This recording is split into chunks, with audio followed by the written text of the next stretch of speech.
Greetings my dear students, कैसे हैं आप लोग। My name is Varun from Purna Murti global school department of mathematics. आज हम शुरू कर रहे हैं चैप्टर नंबर 15 और चैप्टर का जैसा कि नाम है प्यारे बच्चों, जो आपकी स्क्रीन पे आपको दिखाई दे रहा है। और आज आपके लिए खुशी की बात है कि मैं आपको प्रोजेक्टर से पढ़ा रहा हूँ ताकि आपको बातें क्लियर हो। तो मेरे चेहरे की बजाय आप इस वाइट बोर्ड को देखिए, इसमें आपको बेहतर जानकारी मिलेगी कि क्या हम आज पढ़ने वाले हैं।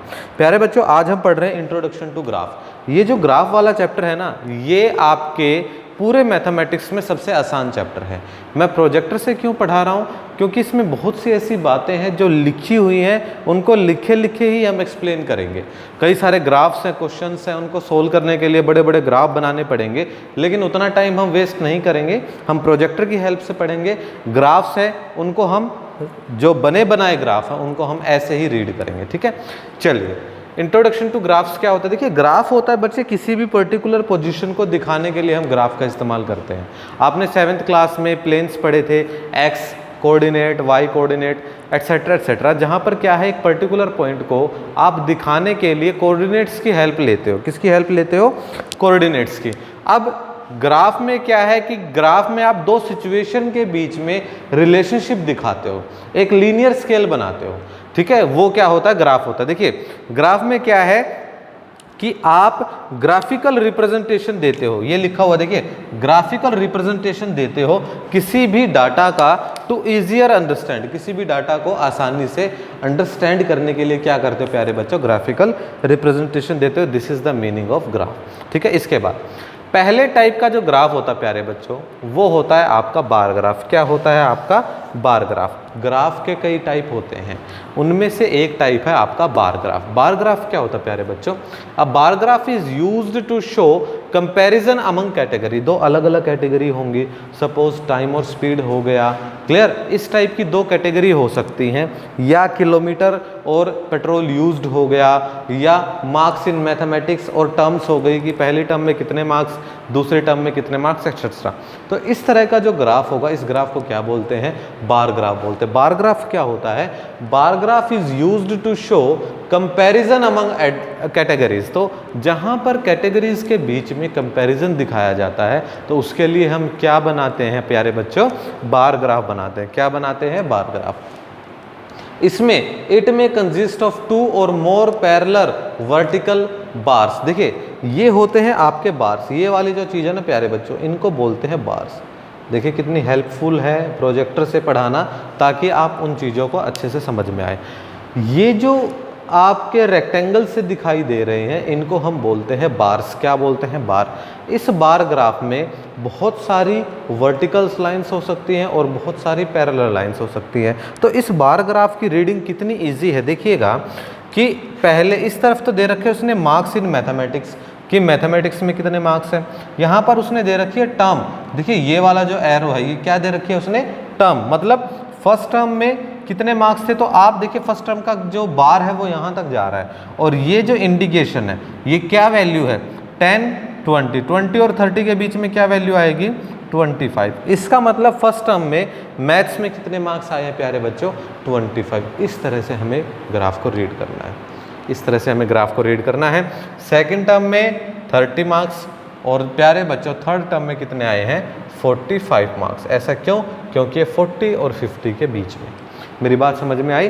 तो प्यारे बच्चों, बार ग्राफ को हम किन्हीं भी दो कैटेगरी के बीच में, दो या दो कैटेगरी से ज़्यादा के बीच में क्या करते हैं? कंपैरिजन करते हैं, और उसके लिए हमें अलग अलग पैरेलल लाइंस की ज़रूरत पड़ती है, और इस तरह से हम ग्राफ को रीड करते हैं। क्लियर है? समझ में आ गया बार ग्राफ का क्या फंक्शन होता है? चलिए आगे चलते हैं। इसके बाद बार ग्राफ में क्या है प्यारे बच्चों? डबल बार्स भी हो सकता है, जैसा नेक्स्ट फिगर में दिखा रखा है, लाइक दिस वन, फिगर 15.2। ये वाला जो फिगर है प्यारे बच्चों, इसमें क्या है? देखिए, इसमें अलग अलग फ्रूट्स के नाम है, मैंगो, एप्पल, ऑरेंज, पपाया, बनाना। और यहाँ जो स्केल है, ये है इनकी क्वांटिटी का स्केल है, that is in kilogram. 5 kilogram, 10 kilogram, 15, 20, 25, 30, 35। इसमें क्या है? जो डार्क वाला बार है, ये डार्क वाला फर्स्ट वाला, ये मंडे को दिखाता है। जो लाइट वाला बार है वो ट्यूसडे को दिखाता है। हम इसको रीड कैसे करेंगे? एग्जामिनर आपसे क्वेश्चन पूछता है, भाई मंडे को कितनी बिक्री हुई, किसकी? मैंगो की। मंडे को कितनी बिक्री हुई? किसकी? मैंगो की। तो आप मंडे वाला बार देखोगे, ये रहा। कहाँ देखोगे? मैंगो में। तो डार्क वाला जो बार है वो किसका है? मंडे को। और इस स्केल को आप हॉरिजेंटली देखोगे कि ये स्केल कहाँ आ रहा है। ये स्केल आ रहा है 15 और 20 के बीच में। किसके बीच में? 15 और 20 के बीच में। तो मैं ये कह दूंगा कि 17.5 बिक्री हुई है मैंगो की on which day? Monday. Getting my point? तो इस तरह से आप इन ग्राफ्स को क्या करोगे प्यारे बच्चों? रीड करोगे। अगर आपसे पूछा जाए कि भाई पपाया की ट्यूसडे को क्या बिक्री है, तो पपाया ये रहा, लाइट वाला जो है वो ट्यूसडे के लिए है, और कब हुई? 20 और 25 के बीच में, दैट इज 22.5। कितनी बिक्री हो गई? 22.5 किलोग्राम की क्या हो गई? बिक्री हो गई। तो इस तरह से हम डबल बार ग्राफ को रीड करेंगे।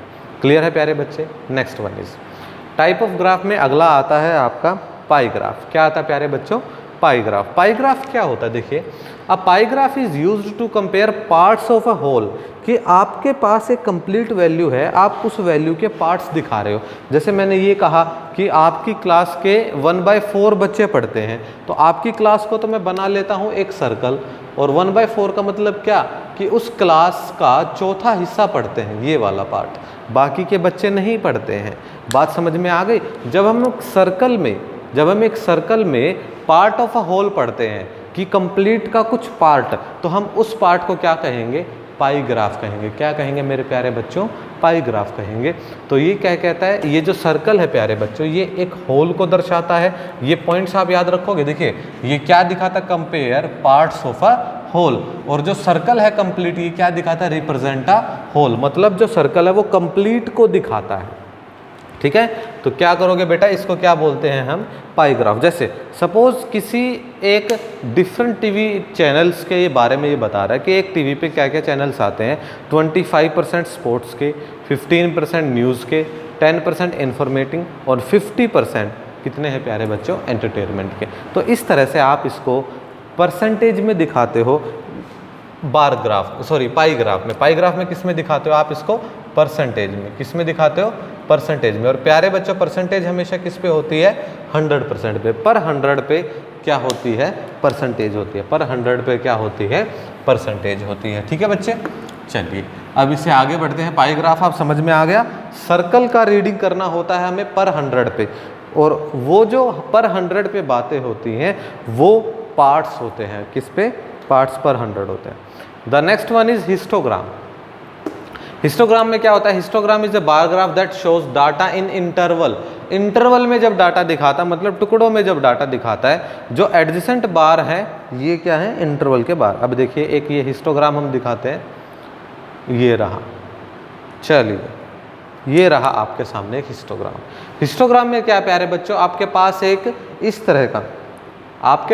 इस तरह का टेबल होगा जहाँ पर वेट दे रखा, जैसे 40 to 45, 45 to 50, 50 to 55, 55 to 60 और 60 to 65 में कहता है नंबर ऑफ पर्सन कितने हैं? 4, 12, 13, 6, 5। तो यहाँ पर क्या होगा प्यारे बच्चों? देखिए 40 to 45 ये कंटिन्यू चलते जाएंगे और ग्राफ ऐसे रेक्टेंगुलर दिखाता जाएगा। देखिए जैसे 40 to 45 में 4 हैं, तो 40 to 45 में ये जो है ये कितना है? 4 है। कहाँ तक है? ये सिर्फ 4 तक है। 45 से 50 में 12 है। 45 से 50 में कितने प्यारे बच्चों? 12 है। 50 to 55 में कितने हैं? देखिए ये यहाँ पर 13 है। 12 और 14 के बीच में। 55 और 60 में कितने हैं? 6 है। देखिए यहाँ पर ये 6 रहा, और ऐसे ही ये क्या हो जाएगा प्यारे बच्चों? 5 हो जाएगा। That is between 4 and 6। एक और बात, जब भी हम हिस्टोग्राम बनाएंगे तो जो ये फ्लक्चुएशन वाली जो ये कर्व होगी ना, ऐसे जो बना रखा है, इस कर्व का मतलब ये होता है प्यारे बच्चों कि हमने 0 और 40 वाली वैल्यूज़ नहीं ली हैं। इस कर्व का मतलब ये होता है कि हमने 0 और 40 के बीच की वैल्यू नहीं ली है, हमने डायरेक्ट रीडिंग जो है वो 40 से शुरुआत की है, क्योंकि अगर मैं 0 से 40 को लेता तो ये बहुत बड़ा स्केल बन जाता। ठीक है, तो आपने एक स्केल तो ले लिया वेट इन किलोग्राम का, एक स्केल ले लिया आपने नंबर ऑफ पर्सन का, जैसे टेबल में दिया गया है। ये वाला जो सिंबल है आप समझ गए, इसका मतलब हमने बीच की वैल्यूज़ को नहीं लिया है। और आप इस तरह से एडजॉइन करके एक दूसरे के साथ चिपका के इस तरह के बार्स बनाओगे जो इन वैल्यूज़ को इंडिकेट करता है, एंड दैट इज़ हिस्टोग्राम। क्या है प्यारे बच्चों? ये हिस्टोग्राम हो जाएगा। क्या हो जाएगा प्यारे बच्चों? ये हिस्टोग्राम हो जाएगा। मेरी बात समझ में आई है? आपके सामने बुक है आज 15th चैप्टर के लिए, और it is very easy to understand कि अगर आपके सामने बुक खुली हुई है, समझ रहे हो मेरी बात? अगर आपके सामने बुक खुली हुई है और आपको जब कोई चीज़ पढ़नी है तो it is very easy to understand. चलिए next one is line graph. Line graph क्या होता है? देखिए लाइन ग्राफ क्या होता है प्यारे बच्चों?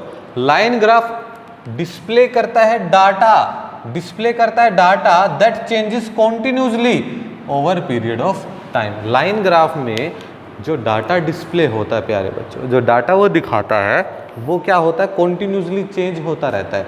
मतलब लगातार पीरियड्स ऑफ टाइम में, अलग अलग पीरियड्स ऑफ टाइम में क्या होता है? ये चेंज होता रहता है। जैसे टाइम अगर 6 AM है तो टेम्परेचर 37 था। भाई एक बात बताइए, किसी एक पर्टिकुलर टाइम पे जो टेम्परेचर है वो फिक्स ही तो होगा। किसी एक पर्टिकुलर टाइम पे जो टेम्परेचर वो फिक्स होता होगा। ऐसा तो नहीं है कि 8 बजे टेम्परेचर 40 भी था, 60 भी था, ऐसा नहीं हो सकता। एक पर्टिकुलर टाइम पे एक टेम्परेचर, दूसरे पर्टिकुलर टाइम पे अलग टेम्परेचर, सेम भी हो सकता है, सेम भी हो सकता है, लेकिन टाइम भी तो अलग होना चाहिए ना यहाँ पर। ठीक है, चलिए इसको देखते हैं आगे। जैसे अब स्केल बनाया इसने, स्केल में क्या है प्यारे बच्चों? देखिए 6 AM पे टेम्परेचर था 37, ये रहा, ये डॉट बना रखा उसने। ठीक है, 10 AM पे 40 था, 2 PM पे 38 था जैसा टेबल है, और 6 AM पे कितना था बेटा? 35, इनके बीच का। ठीक है, इनके बीच का। तो इसने क्या किया? इन सारे पॉइंट्स को ऐसे ज्वाइन कर दिया और ये रहा आपका रिजल्टेंट कर्व। क्लियर है? इन सारे पॉइंट्स को ज्वाइन करने के बाद मेरे पास एक रिजल्टेंट कर्व आ जाता है, और इसको मैं बोलता हूँ प्यारे बच्चों लीनियर ग्राफ। क्या बोला जाता है? लीनियर ग्राफ बोला जाता है। क्या बोला जाता है प्यारे बच्चों? लीनियर ग्राफ बोला जाता है। ठीक है, चलिए आगे बढ़ते हैं। अब आ गए हैं आपके एग्जाम्पल। तो एग्जाम्पल्स आप खुद भी पढ़ सकते हो, मैं करवा रहा हूँ आपके आज क्वेश्चन शुरू। देखिए exercise 15.1 and question number 1। Question number 1 में ये जो ग्राफ आपको दे रखा है, मैं इसीलिए मैंने आज प्रोजेक्टर पे मैं पढ़ा रहा हूँ, क्योंकि देखिए ये इस तरह के ग्राफ है ना, बनाने में भी बहुत टाइम लग जाता और समझने में भी बहुत टाइम लग जाता। लेकिन अगर आपके सामने बुक खुली हुई है then it is very easy to understand that what I want to teach you. Clear कि मैं आपको क्या पढ़ाना चाहता हूँ प्यारे बच्चों। चलिए देखिए आपके सामने एक ये ग्राफ है, आप इस ग्राफ को बना लोगे अपनी फेयर नोटबुक में प्यारे बच्चों। क्वेश्चन क्या कहता है? The following graph shows temperature of a patient in a hospital recording everywhere. ये जो वर्टिकली ग्राफ है प्यारे बच्चों, ये टेम्परेचर के लिए दिया गया है। हॉरिजेंटली जो ग्राफ है ये आपको टाइम के लिए दिया गया है। किसके लिए? टाइम के लिए। किसके लिए? टाइम के लिए। ये कहता है what was that patient temperature at 1 PM। ये कहता है कि आप इस ग्राफ को पूरा एनालाइज कीजिएगा और ये बताइए कि 1 PM पे 1 बजे पेशेंट का टेम्परेचर क्या था। प्यारे बच्चों मैंने स्केल में देखा टाइम वाले पे 1 यहाँ बजा हुआ है, और 1 बजे मैंने देखा कि पेशेंट का टेम्परेचर यहाँ पे ये वाला पॉइंट है। ये वाला पॉइंट क्या है? 1 बजे पेशेंट का टेम्परेचर है। और प्यारे बच्चों जब मैंने इसको हॉरिजेंटली देखा तो ये लाइन कहाँ आई? 36 और 37 के बीच में आई। 36 और 37 के बिल्कुल बीच में कौन सा पॉइंट होता है? 36.5 होता है। क्या होता है? 36.5 होता है। Then the answer is 36.5 degree Celsius. Getting my point? Then the answer is 36.5 degree Celsius. ठीक है, क्या होगा आंसर? 36.5 degree Celsius. क्लियर है मेरे प्यारे बच्चों? देखिए कितना आसान है ग्राफ को रीड करना। ठीक है, चलिए और सेकंड क्वेश्चन हम देखते हैं। सेकंड क्वेश्चन में क्या कहता है? When was patient temperature 38.5। 38.5 patient का टेम्परेचर कब होता है? मैंने पॉइंट्स को देखा 38 और 39 के बीच में प्यारे बच्चों ये वो पॉइंट है जब टेम्परेचर हो जाता है 38.5। क्या हो जाता है? 38.5। मैंने इसके हॉरिजेंटली स्केल को घुमाया, मेरी लाइन के अंडर कौन सा पॉइंट आया? ये पॉइंट आया। कौन सा पॉइंट आया प्यारे बच्चों? ये पॉइंट। और ये पॉइंट पे समय क्या होया हुआ है? 12 बजे। क्या होया हुआ है प्यारे बच्चों? 12 बजे। तो मैं ये कह दूंगा कि जो पेशेंट का टेम्परेचर है 38.5 डिग्री सेल्सियस वो कितने बजे था? 12 बजे दोपहर के था। कितने बजे था? 12 बजे दोपहर के था। देखिए कितना आसान है, ठीक है, क्लियर। अगर आप ऐसे समझोगे तो बहुत आसान बातें हो जाएंगी। चलिए एक बार ग्राफ को नीचे लाना पड़ेगा अगला क्वेश्चन पढ़ने के लिए। कहता है the patient temperature was same 2 times. जो पेशेंट का टेम्परेचर था 2 बार बिल्कुल सेम था, तो वो टाइम कौन कौन से थे? कहता है पेशेंट का जो टेम्परेचर था 2 बार बिल्कुल सेम था, वो टाइम कौन कौन से थे? मैंने ग्राफ को दोबारा रीड किया प्यारे बच्चों। आप ये देखिए कि जो टेम्परेचर की कर्व है, ये वाला टेम्परेचर का स्केल है, इसकी कर्व स्ट्रेट कब थी? स्ट्रेट थी यहाँ 1 PM पे और 2 PM पे। देखिए ये 2 पॉइंट मिले हुए हैं, इसका मतलब ये जो 36.5 टेम्परेचर था ये सेम था, और ये किन किन समय में था?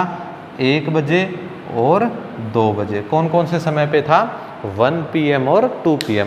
ये दोनों पॉइंट हॉरिजेंटल लाइन पे थे। किस पे थे प्यारे बच्चों? हॉरिजेंटल लाइन पे थे। तो मैं ये कह दूंगा कि 1 बजे और 2 बजे पेशेंट का टेम्परेचर क्या था? सेम था। क्या था प्यारे बच्चों? सेम था। क्लियर है? ऐसे हम इस बात को समझेंगे। ठीक है, बहुत आसान है। 1 PM and 2 PM। The answer is 1 PM and 2 PM। The next one is what was the temperature at 1:30? how did you arrive at this answer? 1:30 बजे टेम्परेचर कितना था? 1:30 बजे पे चले जाते हैं भाई। देखिए सुनिएगा, 1 PM 2 PM बीच वाला जो पॉइंट है वो क्या हो जाएगा? 1:30 PM। क्या हो जाएगा? 1:30। इस पॉइंट पे स्केल कहाँ टेम्परेचर दिखाता है? यहाँ पर दिखाता है। क्लियर है? यहाँ पर दिखाता। और ये टेम्परेचर कितना है? 36.5 डिग्री सेल्सियस। क्या है प्यारे बच्चों? 36.5 डिग्री सेल्सियस। क्लियर है मेरी बात? आप इसको क्या लिखोगे कि between 1 PM and 2 PM, between 1 PM and 2 PM जो ये पॉइंट है ये क्या दिखाता है? Temperature at 1:30 PM। और जो ये लाइन है ये प्यारे बच्चों क्या है? एक स्ट्रेट लाइन है। क्या दिखाओगे? The temperature scale is constant at this time and the temperature is 36.5 degree Celsius. और टेम्परेचर क्या है प्यारे बच्चों? 36.5 डिग्री सेल्सियस। क्लियर है? ऐसे हम इसको पढ़ेंगे। Now the next one is during which period the patient temperature shows and upward trend. ये कहता है किस दौरान, किस पीरियड में जो पेशेंट का टेम्परेचर वो एक अपवर्ड, ऊपर की तरफ, मतलब टेम्परेचर बढ़ता हुआ दिखाई देता है। किस पीरियड में? 10 AM to 11 AM पे। देखिए यहाँ भी बढ़ा है थोड़ा सा, यहाँ भी बढ़ा है थोड़ा सा, फिर नीचे आया, फिर नीचे आया, फिर नीचे आया, फिर बढ़ा। इसका मतलब देखिए नीचे से ऊपर किस किस ड्यूरेशन में जा रहा है? 9 से 10 में, 9 to 10, फिर 10 to 11, उसके बाद कम हुआ, उसके बाद कम हुआ, फिर सेम हो गया और फिर बढ़ गया। कितने बजे? 2 से 3। तो टाइम क्या क्या होंगे? 9 AM to 10 AM, 10 AM to 11 AM और 2 PM to 3 PM। तो ये जो 3 थे, इन 3 टाइम में पेशेंट का टेम्परेचर क्या होता है प्यारे बच्चों? बढ़ता है, इनवर्ड डायरेक्शन में बढ़ता है। तो ये हो जाता है आपका क्वेश्चन नंबर 1। चलिए, तो आपका फर्स्ट क्वेश्चन यहाँ पे कंप्लीट होता है प्यारे बच्चों। अब देखते हैं सेकंड क्वेश्चन आपका क्या कहता है। सेकंड क्वेश्चन कहता है द फॉलोइंग लाइन ग्राफ। ये जो आपको एक लाइन ग्राफ दे रखा है, as you see clearly that this is the line graph given to you. The following line graph shows the yearly sales figure for a manufacturing company. ये कहता है कि एक मैन्युफैक्चरिंग कंपनी है और ये ग्राफ उस कंपनी की सेल्स दिखाता है प्यारे बच्चों कि उस कंपनी में किस साल में कितने पैसे की सेल की है। दैट इज वो इस लीनियर ग्राफ में शो है।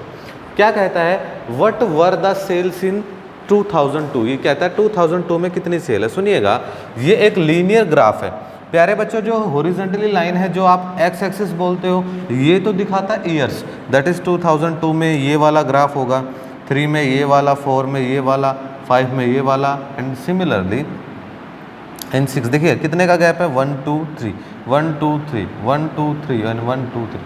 तो ये वाला किसको दिखाएगा प्यारे बच्चों? 2006 को दिखाएगा। ये जो आपका वर्टिकली कॉलम है, वर्टिकली है, ये क्या दिखाता? Sales in rupees crore. किसमें दिखाता है? Sales in rupees crore. मतलब अगर यहाँ कोई भी पॉइंट है, सपोज ये 2 है तो ये 2 करोड़ है, 4 है तो 4 करोड़, 6 है 6 करोड़, 8 है 8 करोड़। सिमिलरली फर्स्ट क्वेश्चन ये कहता है फर्स्ट पार्ट में व्हाट वर द सेल इन 2002। तो 2002 में ये वाला ग्राफ हम 2002 के ऊपर देखेंगे, ये वाला पॉइंट और ये वाला पॉइंट किस को दर्शाता है? 4 को। तो प्यारे बच्चों 2002 में कितने की सेल हो जाएगी? 4 करोड़ की। कितने की हो जाएगी प्यारे बच्चों? 4 करोड़ की। ए का फर्स्ट पार्ट कितने की हो जाएगी? 4 करोड़ की। सिमिलरली इन सेकंड पार्ट 2006 में कितने की हो जाएगी? देखिए 2006 के ऊपर जो ये पॉइंट है ये कौन सा दिखाता है? 8, दैट इज 8 करोड़। तो प्यारे बच्चों कितना हो जाएगा? 8 करोड़। अब आप इसको रीड करना समझ में आ गया कि लीनियर ग्राफ को कैसे रीड करते हैं। क्लियर है? आपके सामने है, सारी चीज़ें आपके सामने हैं। आगे कहता है व्हाट वर द सेल इन 2003। तो 2003 में कितने की सेल हो जाएगी? ये पॉइंट देखिए 6 और 8 के बीच में है, तो कितनी हो जाएगी? 7। तो कितनी हो जाएगी प्यारे बच्चों? 7 करोड़। कितनी हो जाएगी? 7 करोड़। नेक्स्ट 2005 में ये वाला पॉइंट है और ये वाला पॉइंट कहाँ आ रहा है? 10 पे, दैट इज 10 करोड़। क्या आ जाएगी प्यारे बच्चों? 10 करोड़। क्या आ जाएगा? 10 करोड़ आ जाएगा। ठीक है, क्या आ जाएगा? 10 करोड़। कहाँ कौन से में दिखा रहा है ये? 2005 में ना, तो 4, 8, 7 और क्या दिखा रहा है ये? देखो ये वाला जो पॉइंट है भाई 2005 का कह रहा है ना ये, तो 2005 में तो ये वाला पॉइंट है यहाँ, और ये पॉइंट कहाँ दिखा रहा है? 10 पे। तो प्यारे बच्चों क्या हो जाएगी आपकी? 10 करोड़ हो जाएगी। क्या हो जाएगी? 10 करोड़। बाकी अगर आपका ग्राफ अलग है या कई बुक्स में थोड़ी सी मिस्टेक्स हैं, आप उनको ऐसे रेक्टिफाई कर लेना। ठीक है, चलिए। Compute the difference between the sales in 2002 and 2006। C part कहता है 2002 में यहाँ पे कितनी सेल हुई? 4 करोड़ की। और 2006 में कितनी सेल हुई है? 8 करोड़ की। क्या लिखोगे? सेल इन 2006 में कितने की हुई है प्यारे बच्चों? 8 करोड़ की। देखिए 2006 में कितने की सेल हुई है? 8 करोड़ की। और 2002 में कितने की सेल हुई है? 4 करोड़ की। और सेल्स लिखिएगा इन 2002। तो 2002 में कितने की है? 4 करोड़ की। तो डिफरेंस क्या आ जाएगा प्यारे बच्चों? डिफरेंस कितना आ जाएगा? 8 माइनस 4 दैट इज 4 करोड़। कितने का डिफरेंस आ जाएगा? 4 करोड़ का। 6 में 8 करोड़ की सेल हुई है, 2002 में 4 करोड़ की सेल हुई है। कितने का डिफरेंस है? 4 करोड़ का। ठीक है, चलिए। कंप्यूट ये हो गया, सी पार्ट हमारा हो गया। डी पार्ट में in which year was the greatest difference between the sales and compare to its previous year. ये कहता है अपने पिछले वर्ष की तुलना में, पिछले वर्ष की तुलना में सबसे ज़्यादा डिफरेंस कहाँ आया है? सबसे ज़्यादा डिफरेंस कहाँ आया है वो हम एक बार समझते हैं। सुनिएगा 2002 और 3 में कितने का गैप आ गया? 3 करोड़ का। इन दोनों के बीच का कितना गैप है? 3 करोड़। 4 और 7। अब ये डिफरेंस देखिए 7 to 6 यहाँ पे 1 करोड़ का डिफरेंस है। अब 4 to 5 में मतलब यहाँ 6 था और यहाँ 10, यहाँ पे 4 करोड़ का डिफरेंस है। और 10 से यहाँ पर क्या है? 8 करोड़ का। यहाँ पे 2 करोड़ का डिफरेंस है। तो प्यारे बच्चों आपको कौन से ईयर में, in which year was the greatest difference between sale, sale में सबसे ज़्यादा डिफरेंस कब है as compare to previous year? सुनिएगा 2005 में सबसे ज़्यादा डिफरेंस है। क्योंकि देखिए पहले अब देखिए 4 करोड़ का जंप लिया है। कितने का? 4 करोड़ का। यहाँ पर 3 करोड़ का लिया था, यहाँ पर 1 करोड़ का डाउन, 4 करोड़ का जंप, 2 करोड़ का डाउन। तो सबसे ज़्यादा चेंज कहाँ आया है? ईयर 2005 में। प्यारे बच्चों कौन से में आया है? ईयर 2005 में। क्लियर है? देखिए कितना आसान हो गया। अगर आपके सामने ग्राफ इस तरह से प्लॉटेड है और मुझे मेहनत नहीं करनी पड़ी ग्राफ बनाने के लिए, ठीक है, मैं आपकी बुक को ही आपकी स्क्रीन पे ले आया with the help of projector. ठीक है प्यारे बच्चों, कितना आसान हो गया। तो मेरे हिसाब से आपको क्वेश्चन नंबर 2 क्लियर हो गया होगा। चलिए now move downwards. Next question क्या कहता है? नेक्स्ट क्वेश्चन में क्वेश्चंस नीचे हैं और आपको एक ग्राफ दे रखा है। क्या ग्राफ दे रखा है? For an experiment in botany, एक बॉटनी में एक्सपेरिमेंट है। 2 डिफरेंट प्लांट्स, 2 डिफरेंट अलग अलग प्लांट है। एक तो प्लांट ए है और प्लांट बी है।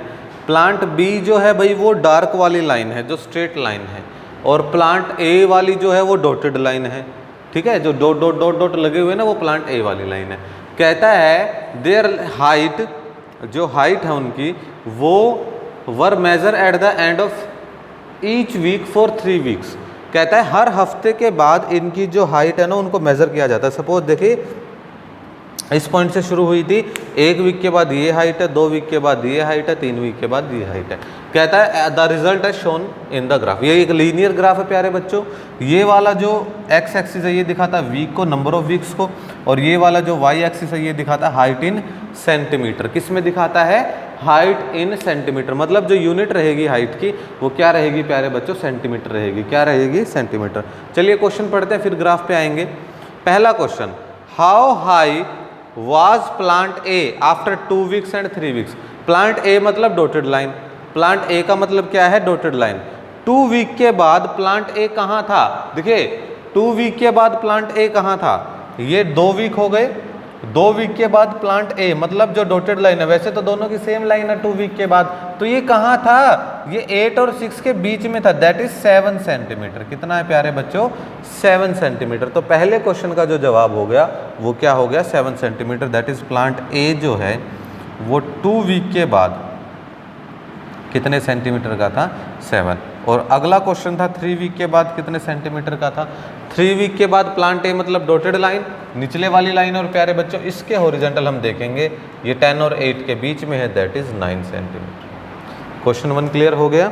बहुत आसान है, एक बार समझा दिया, बार बार समझाने की जरूरत नहीं होगी। ठीक है, चलिए 7 और 9 इसके आंसर आ गए। ठीक है प्यारे बच्चों, आगे प्लांट बी के बारे में भी बात करें। आप देखिए बी के बारे में अगर मैं ना भी लिखूँ तो आप समझ रहे हो मैं डार्क लाइन की बात कर रहा हूँ। 7 सेंटीमीटर 2 वीक के बाद और 10 सेंटीमीटर 3 वीक के बाद। बिल्कुल क्लियर है आपको ये चीज़ें। ठीक है, आगे इसमें तो बहुत सारे क्वेश्चन हैं। How much did plant A grow during the 3rd week. कहता है तीसरे वीक में कितना बड़ा हुआ, वो कितना ग्रो हुआ plant A.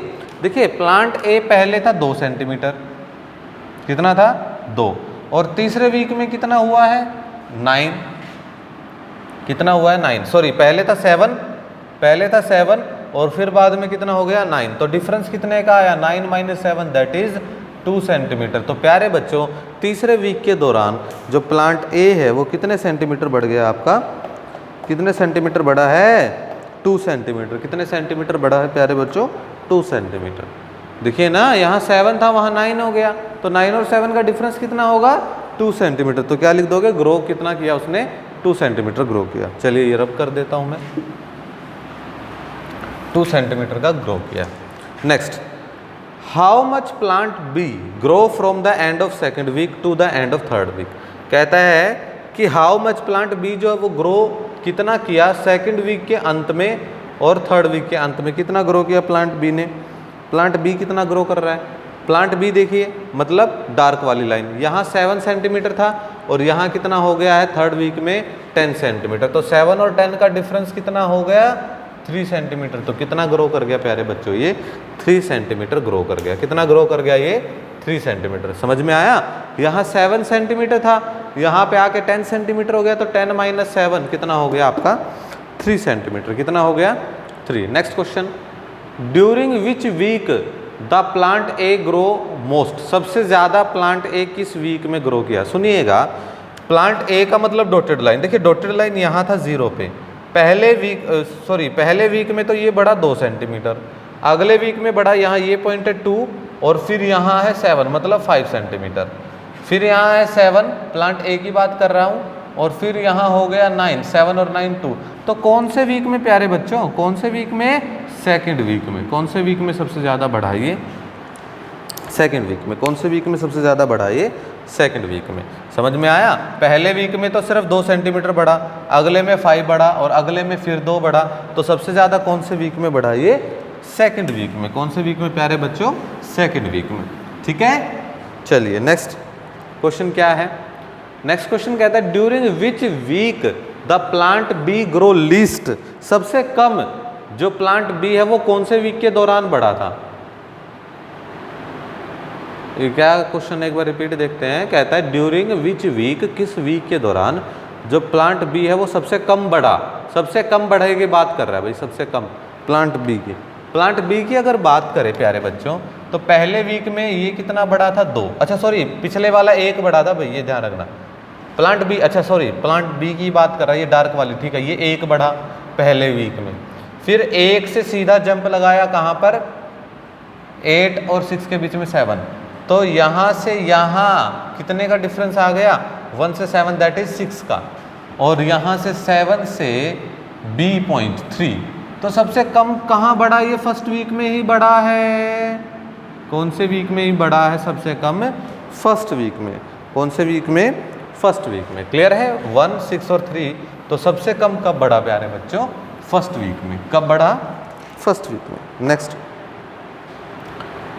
Were the 2 plants of the same height during any week shown here, क्या किसी एक वीक में ये दोनों एक सी हाइट रखते हैं, बिल्कुल रखते हैं। देखिए ये वो पर्टिकुलर पॉइंट है प्यारे बच्चों जहाँ पर दोनों जो आपके प्लांट्स हैं वो सेम हाइट रखते हैं, दैट इज 7 सेंटीमीटर।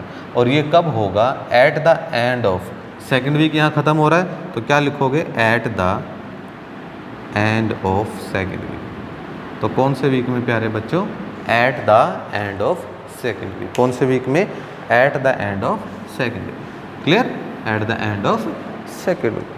चलिए नेक्स्ट करते हैं।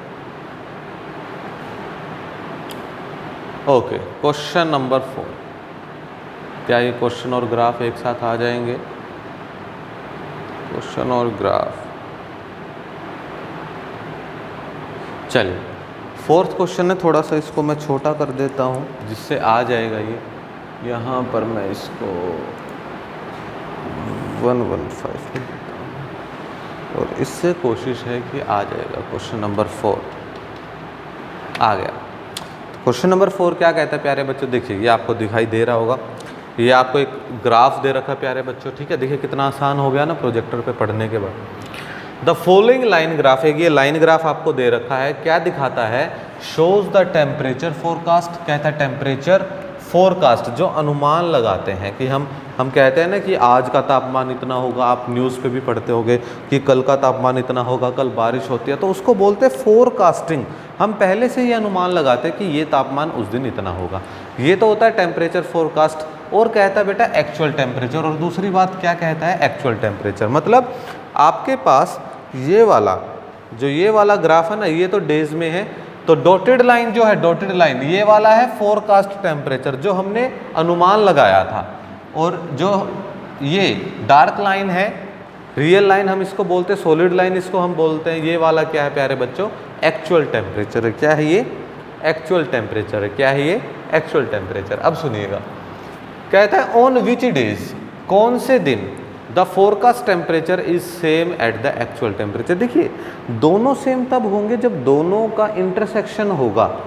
समझ में आ रहा है, क्योंकि देखिए सॉलिड लाइन कहाँ कहाँ मूव कर रही है, डॉटेड लाइन कहाँ कहाँ मूव कर रही है, तो जो एक्चुअल टेम्परेचर होगा प्यारे बच्चे, ये तब होगा जब दोनों किसी एक पर्टिकुलर पॉइंट पे ये लाइन मीट करती होंगी। तो कहता है on which days the forecast temperature is same as the actual temperature. Monday को अलग अलग थे, ट्यूसडे को सेम हो गए, ट्यूसडे को सेम हो गए ना, वेडनेसडे को अलग अलग थे, थर्सडे को भी अलग अलग थे, फ्राइडे को सेम हो गए, फ्राइडे को क्या हो गए, सेम हो गए, सैटरडे को अलग अलग थे, संडे को सेम हो गए।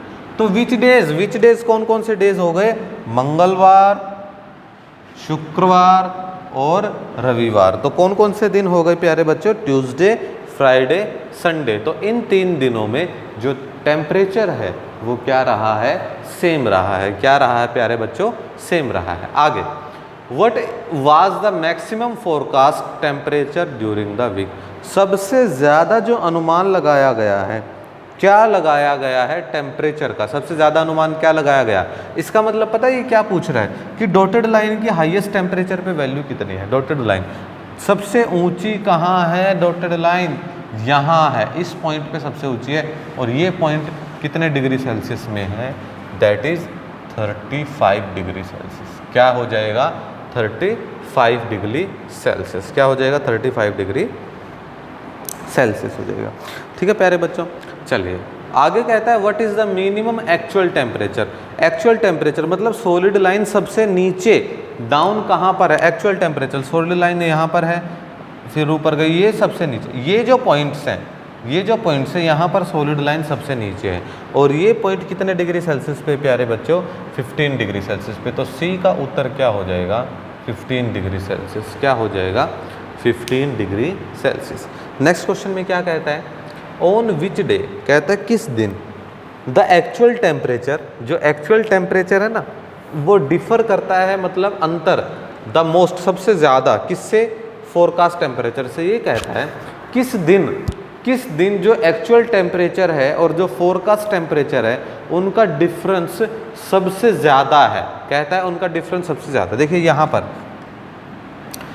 15 और 20 के बीच में जो वैल्यू आएगी वो आएगी 17.5। क्या आएगी? 17.5। यहाँ पर जो डिफरेंस है प्यारे बच्चों, देखिए एक पॉइंट का, ये जो एक बार है ना इसका मतलब समझ लो आप 2.5 डिग्री सेल्सियस। कितना समझ लो? 2.5 डिग्री सेल्सियस। ऐसा क्यों? क्योंकि देखिए 2 बार का डिफरेंस 5 है।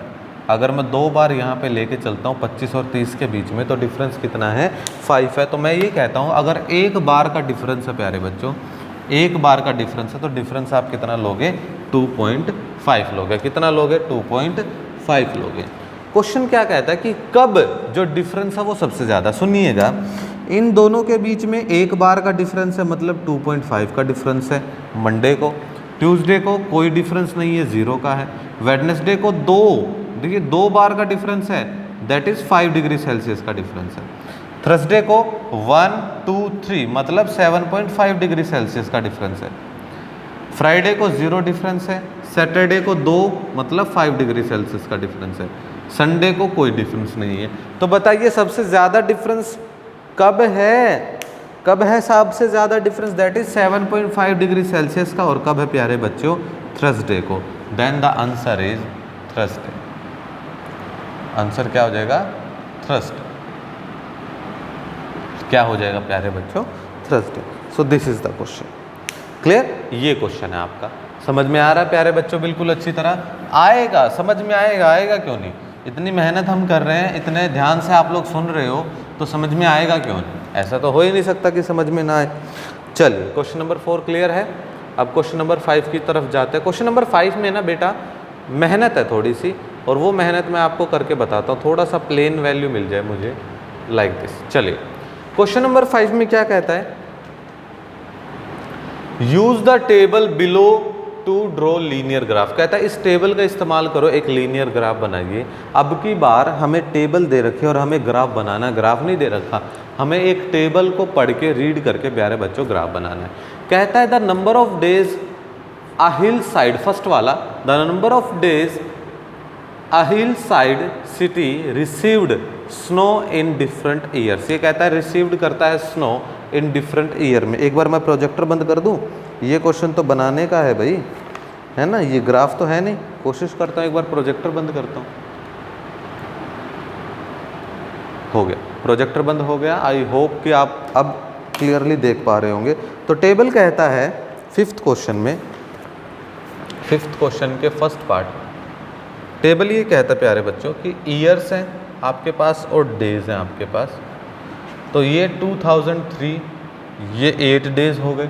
2004 में 10 डेज हो गए। 2005 में कितने डेज होंगे? 5। 2006 में कितने डेज होंगे? 12। तो प्यारे बच्चों ईयर और डेज के बीच में आपको एक लीनियर ग्राफ बनाना मेरे बच्चे। तो मैं देखिए ऐसे मैंने एक वर्टिकल लाइन ले ली और मैंने एक हॉरिजॉन्टल लाइन ले ली। आप देखिए डेज मैक्सिमम कितने हैं? 12। तो जो वर्टिकली है ना उस पर 12 तक मार्क कर दीजिए। 1, 2, 3, 4, 5, 6, 7, 8, 9, इसको थोड़ा सा और एक्सटेंड करेंगे, 10, 11 और 12। जब आप ग्राफ में बनाओगे ना बिल्कुल अच्छी तरह बनाना। ईयर्स कौन कौन से? 2003, 4, 5, 16। तो कहाँ से शुरू हो रहे हैं? 2003 से, 2004, 2005, 2006। सुनिएगा 2003 में कितनी है? 8। तो 2003 का ऐसे आप अनुमान लगाइए और कहाँ जाना है? 8 के वर्टिकली। तो यहाँ ये पॉइंट हो गया। क्लियर? तो यहाँ ये पॉइंट हो गया। 4 में 10, तो 4 में क्या हो गया? 10। 4 के बिल्कुल सामने और 10 के बिल्कुल सामने जहाँ ये एक दूसरे को काट रहे वो पॉइंट आ गया। अब मैं इनको मिटा रहा हूँ साथ के साथ क्योंकि मुझे स्पेस चाहिए।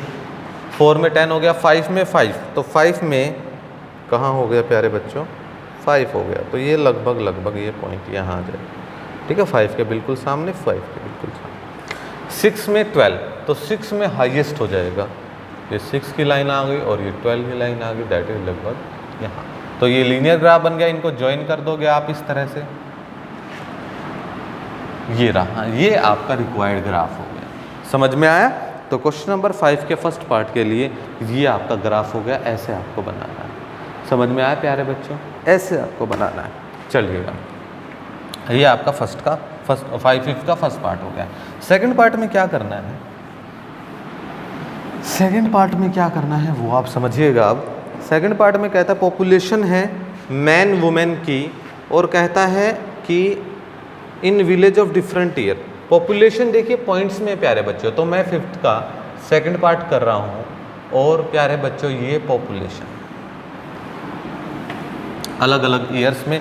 तो मैं यहाँ पर पिछली वाले में देखिए, ओहो पिछले वाले में नीचे लिखना ईयर्स इस तरह से, क्योंकि यहाँ पर ईयर्स थे, और यहाँ पे लिखना आप डेज, क्योंकि यहाँ पे डेज थे। ऐसे एरो जरूर डाल देना लास्ट वाले क्वेश्चन में, वो हम मिस कर गए थे। ठीक है, अब देखिए यहाँ पर क्या है, यहाँ पर है ईयर, यहाँ पर क्या है प्यारे बच्चों, ईयर, तो यहाँ पर ऐसे एरो डालना है। और ये क्या है, पॉपुलेशन इन 1000, क्या है पॉपुलेशन इन थाउजेंड्स, क्या है पॉपुलेशन इन 1000। तो थाउजेंड्स में प्यारे बच्चों आपको डेसिमल दे रखा है, और वैल्यू जो है वो देखिए 10 से अबव है। क्या है वैल्यू? 10 से अबव है, और पॉइंट्स में है प्यारे बच्चों।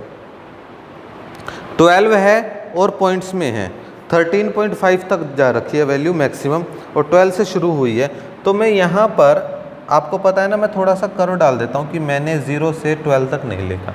अब मैं लिख रहा हूँ 12, 2 का डिफरेंस ले लो या 1 का डिफरेंस ले लो, जैसा आपको ग्राफ में दिखाई दिए। तो 12.2 ले लिया मैंने, 2 का ले लिया, 12.4, 12.6, 12.8, 13, 13.2, 13.4, और प्यारे बच्चों 13.6, 13.8, और प्यारे बच्चों कितना हो गया 14। ये मैंने ग्राफ ले लिया इस प्रकार से। देखिए बोर्ड पे है, थोड़ा सा आपको समझने की ज़रूरत है, थोड़ा ध्यान देने की ज़रूरत है। ईयर कौन कौन से? 3 से लेके 7 तक। तो ये था 2003 में, 4, 2005, 2006, 2007 में। 2 चीज़ें हैं, मैन और वुमेन, 2 हैं मैन और वुमेन। तो मैं मान के चलता हूँ प्यारे बच्चे, जो स्ट्रेट लाइन है वो दिखाते हैं मैन के लिए, और जो डॉटेड लाइन है वो दिखाती है वुमेन के लिए। समझ में आ गया? तो जो मैन के लिए है वो स्ट्रेट लाइन दिखाएगी, और वुमेन के लिए डॉटेड। तो पहला 12 मैन और 11.3 वीमेन। तो 2003 में यहाँ पर 12 तो मैन हो गए, और क्या कहता है 11.3, अरे ये तो 11 भी था भाई, 11 भी था, स्केल चेंज करना पड़ेगा। 11 भी था, 11 भी था। एक बार स्केल चेंज करते हैं थोड़ा सा, मैंने ध्यान नहीं दिया 11 था या नहीं था, तो थोड़ा सा स्केल चेंज करना पड़ेगा प्यारे बच्चों। इसको थोड़ा सा एक बार दोबारा करते हैं, एक बार अगेन। चलिए ऐसे था ये। तो मिनिमम जो वैल्यू है वो 11 से शुरू होती है, मैक्सिमम 13.6 भी है। चलिए, तो यहाँ पर मैं बीच में इसको ऐसे कर देता हूँ 11। अब मैं 2 का ही गैप ले रहा हूँ, 11.2, 11.4, थोड़ा कम गैप लेंगे, 11.6, 11.8, और आ गया 12, 12.2, 12.4, 12.6, 12.8, और ये आ गया 13। तो 13.2, 13.4, 13.6, 13.8, और ये आ गया प्यारे बच्चों 14। अब देखिए मैंने 11 से ही ग्राफ ले लिया। पहला क्या कहता है, मैन 12 और वीमेन 11.3। मैन तो हो गए 12 2003 में, मैन तो आ गए यहाँ, ये रहा पॉइंट, और ये है 11.3। 11.3 है ना, तो वो देखिए 11.2 और 4 के बीच में पॉइंट आएगा, और इसको मैं अलग मार्कर से ब्लू से मैं कर रहा हूँ ताकि मुझे ध्यान रहे। तो 11 पॉइंट क्या है 3, तो 11.3 2 और 4 के बीच में ये यहाँ पे ये पॉइंट आ गया। ठीक है, तो ब्लैक वाला है मैन के लिए और ब्लू वाला है वीमेन के लिए। अगला 12.5 मैन के लिए, 12.5 2004 में, ये लगभग अनुमानित वैल्यू यहाँ है। और ये आ गया 12.5, ठीक है। और वीमेन के लिए 11.9, 11.9 कहाँ आएगा, यहाँ आएगा, तो इसके नीचे 11.9। देखिए इनको है ना, वीमेन वाले को डॉटेड लाइन से जोड़ना मैंने सिखाया था और मैन वाले को स्ट्रेट लाइन से, साथ के साथ जोड़ते चले जाओ, ठीक है, इस प्रकार। अब 13 13 दोनों ही 13 13, तो एक पर्टिकुलर पॉइंट पे 2005 में पॉइंट 13 पे यहाँ, पॉइंट 13 पे यहाँ, और ये क्या हो जाएगा यहाँ से डॉटेड लाइन पॉइंट 13 पे जाके मिल जाते हैं। डॉटेड लाइन क्या है, पॉइंट 13 पे जाके मिल जाती है। एक बार मैं वैल्यू भी साथ के साथ लिख रहा हूँ ताकि आपको समझने में आसानी रहे। ये वाली वैल्यू है क्या, 11.3, क्या है 11.3, ये वाली वैल्यू है 12, ठीक है। अगली वैल्यू है 11.9, यहाँ इस पॉइंट पे क्या है 11.9, और यहाँ पर इस पॉइंट पे क्या है 12.5, यहाँ पर 12.5, और यहाँ पर दोनों की ही वैल्यू कितनी है प्यारे बच्चों, 13 है, क्या है 13 है। नेक्स्ट 13.2, 13.6, वीमेन ऊपर है, 13.2, मैन की क्या है 13.2, मैन 13.2 कौन से ईयर में, 2006 में, 6 में मैन है 13.2, और वीमेन कितनी प्यारे बच्चों 13.6, मतलब ऊपर इसी पर्टिकुलर पॉइंट पे ऊपर चले गई है, दैट इज 13.6। तो मैन वाला स्ट्रेट लाइन जाए यहाँ इस पॉइंट के बाद यहाँ पर ऐसे स्ट्रेट, और वीमेन में क्या हो जाएगा प्यारे बच्चों, डॉटेड लाइन जाएगी, क्या जाएगी, डॉटेड लाइन, क्या जाएगी, डॉटेड लाइन। नाउ 2007 में क्या है 13.5, 7 में क्या है 13.5, तो 7 में क्या हो जाएगा आपका 13.5 हो जाएगा, क्या हो जाएगा 13.5 हो जाएगा 7 में। तो ये इन दोनों के बिल्कुल बीच में,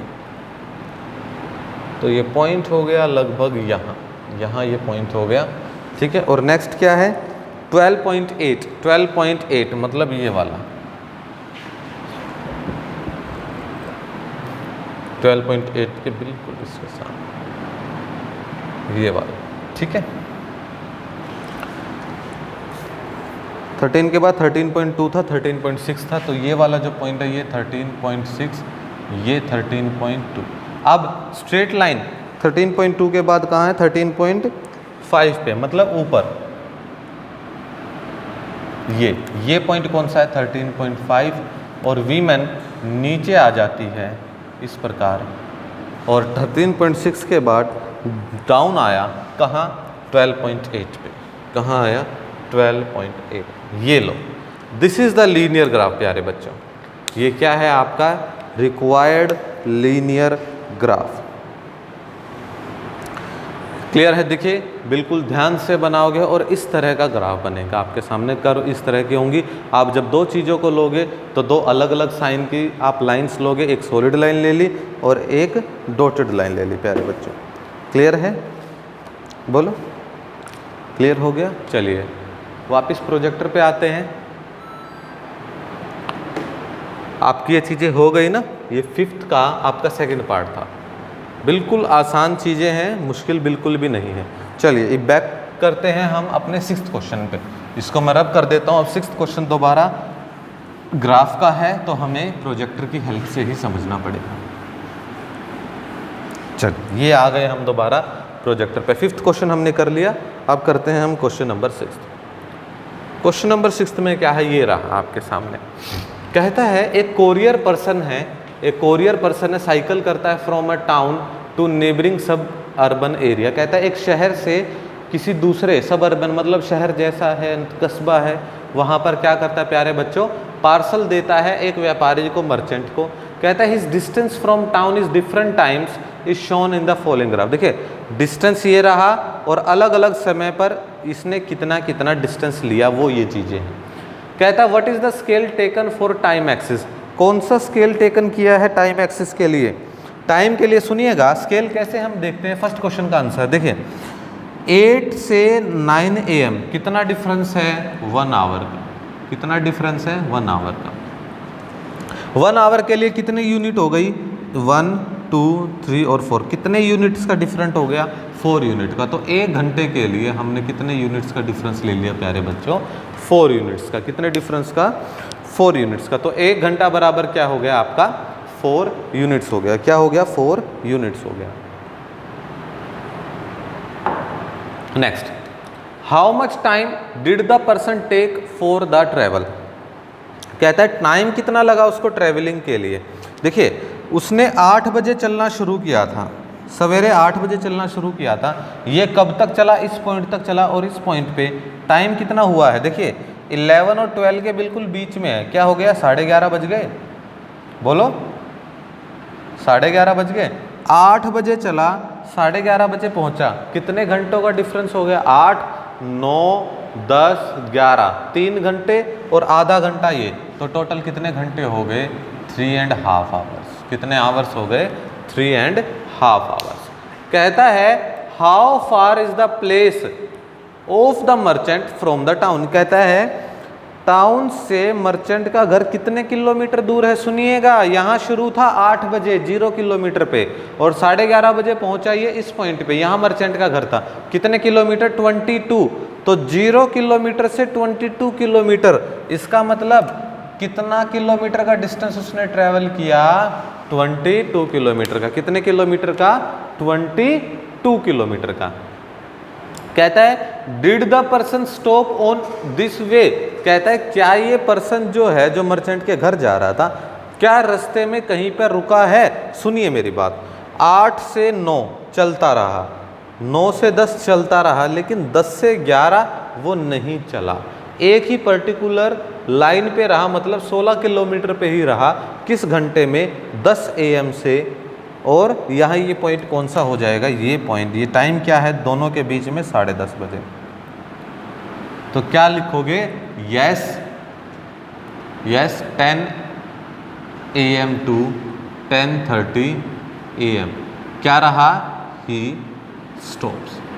क्या रहा प्यारे बच्चों? 10 बजे से 10:30 बजे तक ये क्या करता है प्यारे बच्चों? रुका है। और ये चीज़ आपको क्या बताता है? हॉरिजॉन्टल ग्राफ बताता है। कौन बताएगा ये बात?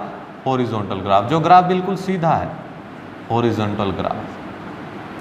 जो ग्राफ बिल्कुल सीधा है, आपको ये चीज़ वो बताएगा। Next, during which period did he ride fastest? ये कहता है किस पीरियड में ये सबसे ज़्यादा तेज साइकिल इसने चलाई है। सुनिए, 8 बजे 0 पे था, 9 बजे पहुंच गया 10 पे, 1 घंटे में चला दी उसने 10 किलोमीटर साइकिल। 9 बजे 10 पे था, 10 बजे था 16 पे, 1 घंटे में चला दी 6 किलोमीटर। 10 बजे से लेकर 11 बजे, 10 बजे से लेकर के 11 बजे तक, इस 1 घंटे में इसने कितनी, यहाँ इस पॉइंट पे समझ लो ये वो पर्टिकुलर पॉइंट है, और ये पर्टिकुलर पॉइंट 20 और 18 के बीच में अप्रोक्सीमेटली 19 हो गया। 19 हो गया तो 16 से, और किस 1 घंटे में ये इतना चला है? 1 घंटे में इतना चला। 16 और 19 के बीच में डिफरेंस कितना है? 3 किलोमीटर। कितने का? 3 किलोमीटर। और प्यारे बच्चों आगे आगे ये कहाँ है? अच्छा, इंटरवल कह रहा है ना, इंटरवल मतलब रुक रुक के, तो हम टाइम नहीं लेंगे, हम इंटरवल ही लेंगे, मतलब जहाँ वो रुका था। अब सुनिएगा, यहाँ तक क्लियर है? 9 बजे से लेकर 10 बजे तक वो 6 किलोमीटर चला। 10 से 10:30 तक वो 0 चला। कितना चला? 0।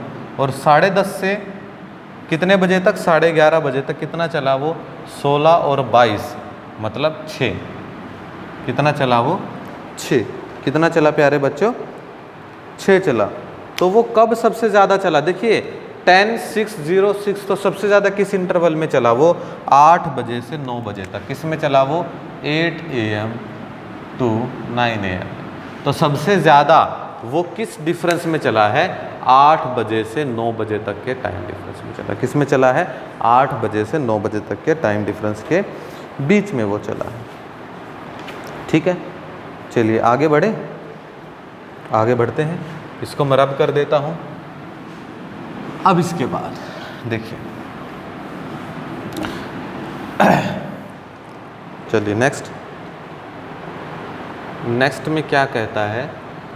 Can there be a time temperature graph? कहता है ये जो 4 ग्राफ हैं आपके सामने, ये टाइम टेम्परेचर ग्राफ है। क्या है ये? टाइम टेम्परेचर ग्राफ है, कहता है जस्टिफाई योर आंसर, कि आप अपने आंसर को बच्चे जस्टिफाई कीजिए कि क्या ये सही है या नहीं है। देखिए एक बार इनको डिस्कस कर लेते हैं। ये वाला जो स्केल है टेम्परेचर का, ये स्केल है टाइम का, ये टाइम का स्केल है, टेम्परेचर का स्केल है। जैसे जैसे टाइम बढ़ा वैसे वैसे टेम्परेचर बढ़ा, बिल्कुल सही बात है भाई, टाइम के बढ़ने से टेम्परेचर बढ़ेगा, अलग अलग टाइम पे अलग अलग टेम्परेचर होगा। कहता है जैसे जैसे टाइम बढ़ा टेम्परेचर लुढ़क गया, नीचे चला गया, ये भी बात सही हो सकती है। अगला कहता है कि एक पर्टिकुलर टाइम पे, सपोज ये टाइम कोई भी फिक्स है, इस पर टेम्परेचर बढ़ता जा रहा है। भाई ऐसा पॉसिबल है? अगर मैं कहूँ 10 बजे क्या टेम्परेचर था, तो टेम्परेचर एक फिक्स वैल्यू ही तो होगा। ऐसे थोड़ी ना आप ये कहोगे सर 10 बजे 20 भी था, 22 भी था, 23 भी था, 24 भी था। ऐसे एक ही पर्टिकुलर टाइम पे अलग अलग वैल्यू हो सकती है टेम्परेचर की? नहीं हो सकती। तो ये वाला ग्राफ गलत था, this is not possible, is not possible. ये वाला जो ग्राफ है ये पॉसिबल नहीं है। आगे ये कहता है कि हर टाइम टेम्परेचर सेम था, ये बिल्कुल सही है। आप ये कह सकते हो सर 8 बजे भी वही टेम्परेचर था, 9 बजे भी वही टेम्परेचर था, 10 बजे भी। तो आपका जो टाइम है वो चाहे बढ़ता चला जाए लेकिन टेम्परेचर फिक्स हो सकता है, ये बात सही है। लेकिन अगर टेम्परेचर जैसे यहाँ है कि टेम्परेचर बदल रहा है, टाइम फिक्स है, ये बात गलत है, ये बात सही नहीं है, ये बात सही है। तो मैं ये कह दूंगा कि 7th का जो थर्ड है इज़ नॉट पॉसिबल, ये जो थर्ड वाला ये पॉसिबल नहीं है, बाकी तीनों ग्राफ आपके सही हैं। चलिए, मज़ा आया बच्चे प्रोजेक्टर पे आज पढ़ के? क्योंकि देखिए मैंने ये माना कि ग्राफ्स है बहुत सारे हैं, बार बार बनाऊंगा, आपका डिस्टर्बेंस होगा, ठीक है? तो चलिए, तो आज की क्लास में प्यारे बच्चों इतना ही। 15.1 आपकी यहाँ पर फिनिश होती है। In my next video, I will start exercise 15.2 and we will finish the chapter as soon as possible. तब तक के लिए keep practicing. Take care. Thank you.